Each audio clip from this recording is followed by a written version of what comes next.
It is a wonderful but daunting task that has fallen on me to say a few words by way of opening this forum, the greatest concourse of women joined by a few brave men that has ever gathered on our planet. I want to try and voice some of the common hopes which firmly unite us in all our splendid diversity. But first I would like to explain why I cannot be with you in person today. Last month I was released from almost 6 years of house arrest. The regaining of my freedom has in turn imposed a duty on me to work for the freedom of other women and men in my country who have suffered far more, and who continue to suffer far more than I have. It is this duty which prevents me from joining you today.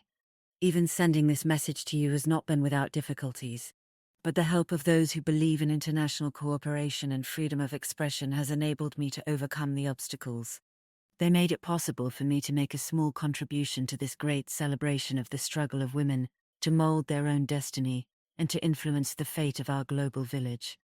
The opening plenary of this forum will be presenting an overview of the global forces affecting the quality of life of the human community and the challenges they pose for the global community as a whole, and for women in particular, as we approach the 21st century. However, with true womanly understanding, the convener of this forum suggested that among these global forces and challenges, I might wish to concentrate on those matters which occupy all my waking thoughts these days: peace, security, human rights, and democracy. I would like to discuss these issues particularly in the context of the participation of women in politics and governance. For millennia, women have dedicated themselves almost exclusively to the task of nurturing, protecting, and caring for the young and the old, striving for the conditions of peace that favor life as a whole. To this can be added the fact that, to the best of my knowledge, no war was ever started by women. But it is women and children who have always suffered most in situations of conflict. Now that we are gaining control of the primary historical role imposed on us, of sustaining life in the context of the home and family, it is time to apply in the arena of the world the wisdom and experience thus gained in activities of peace over so many thousands of years. The education and empowerment of women throughout the world cannot fail to result in a more caring, tolerant, just, and peaceful life for all. If to these universal benefits of the growing emancipation of women can be added the peace dividend for human development offered by the end of the Cold War, spending less on the war toys of grown men and much more on the urgent needs of humanity as a whole, then truly the next millennia will be an age the like to which has never been seen in human history. But there still remain many obstacles to be overcome before we can achieve this goal, and not least among these obstacles are intolerance and insecurity. This year is the International Year for Tolerance. The United Nations has recognized that tolerance, human rights, democracy, and peace are closely related. Without tolerance, the foundations for democracy and respect for human rights cannot be strengthened, and the achievements of peace will remain elusive. My own experience during the years I have been engaged in the democracy movement in Burma has convinced me of the need to emphasize the positive aspects of tolerance. It is not enough simply to live and let live. Genuine tolerance requires an active effort to try to understand the point of view of others. It implies broad-mindedness in vision, as well as confidence in one's own ability to meet new challenges without resorting to intransigence or violence. In societies where men are truly confident of their own worth, women are not merely tolerated, they are valued. Their opinions are listened to with respect. They are given their rightful place in shaping the society in which they live. There is an outmoded Burmese proverb still recited by men who wish to deny that women too can play a part in bringing necessary change and progress to their society. The dawn rises only when the rooster crows. But Burmese people today are well aware of the scientific reason behind the rising of dawn and the falling of dusk. And the intelligent rooster surely realizes that it is because dawn comes that it crows, and not the other way round. It crows to welcome the light that has come to relieve the darkness of night. It is not the prerogative of men alone to bring light to this world. Women, with their capacity for compassion and self-sacrifice, their courage and perseverance, have done much to dissipate the darkness of intolerance and hate, suffering and despair. Often the other side of the coin of intolerance is insecurity. Insecure people tend to be intolerant, and their intolerance unleashes forces that threaten the security of others. And where there is no security, there can be no lasting peace. In its Human Development Report for last year, the UNDP noted that human security is not a concern with weapons, it is a concern with human life and dignity. The struggle for democracy and human rights in Burma is a struggle for life and dignity. It is a struggle that encompasses our political, social, and economic aspirations. The people of my country want the two freedoms that spell security: freedom from want and freedom from war. It is want that has driven so many of our young girls across our borders to a life of sexual slavery, where they are subject to constant humiliation and ill treatment. It is fear of persecution for their political beliefs that has made so many of our people feel that even in their own homes, they cannot live in dignity and security. Traditionally, the home is the domain of the woman, but there has never been a guarantee that she can live out her life there, safe and unmolested. There are countless women who are subjected to severe cruelty within the heart of the family, which should be their haven.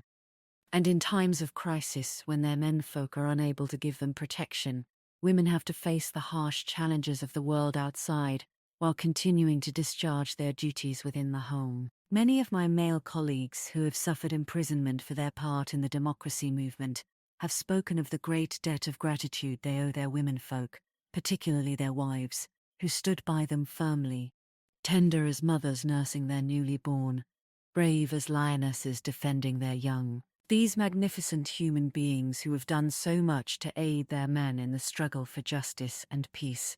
How much more could they not achieve if given the opportunity to work in their own right for the good of their country and of the world?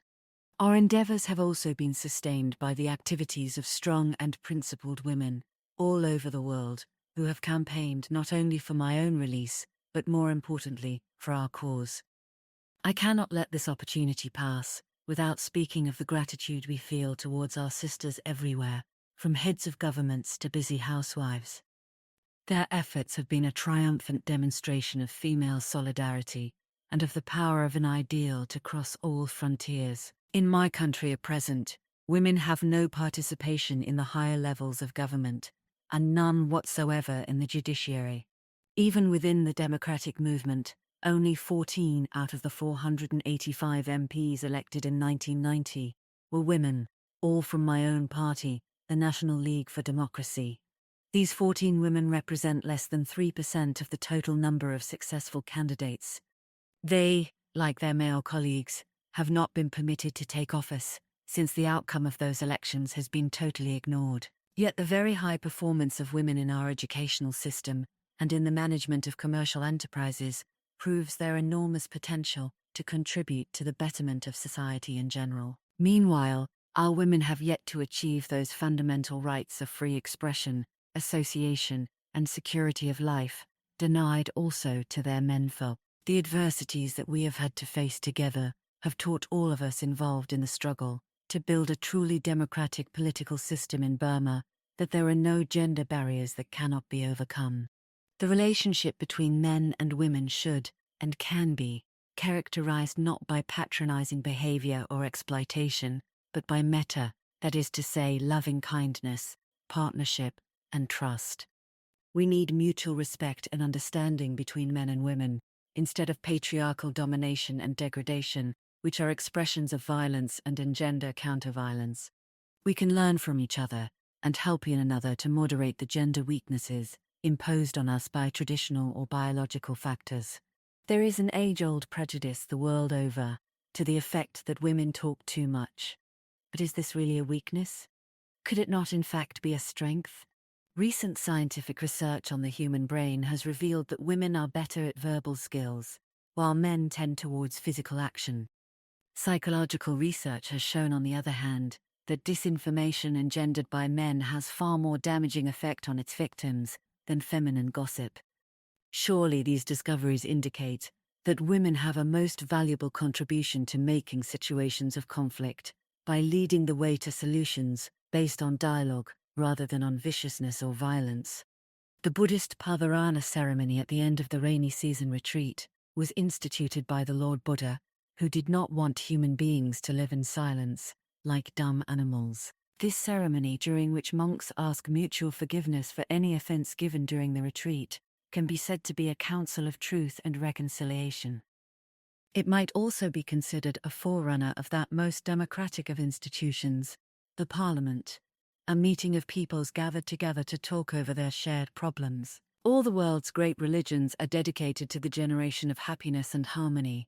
This demonstrates the fact that together with the combative instincts of man, there coexists a spiritual aspiration for mutual understanding and peace. This forum of non-governmental organizations represents the belief in the ability of intelligent human beings to resolve conflicting interests through exchange and dialogue. It also represents the conviction that governments alone cannot resolve all the problems of their countries.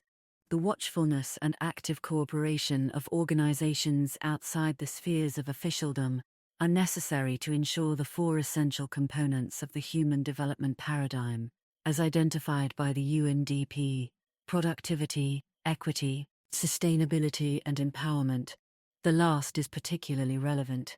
It requires that the development must be by people, not only for them. People must participate fully in the decisions and processes that shape their lives. In other words, people must be allowed to play a significant role in the governance of the country. And people include women, who make up at least half of the world's population. The last 6 years afforded me much time and food for thought. I came to the conclusion that the human race is not divided into two opposing camps of good and evil. It is made up of those who are capable of learning and those who are incapable of doing so. Here I am not talking of learning in the narrow sense of acquiring an academic education, but of learning as the process of absorbing those lessons of life that enable us to increase peace and happiness in our world. Women in their roles as mothers have traditionally assumed the responsibility of teaching children values that will guide them throughout their lives.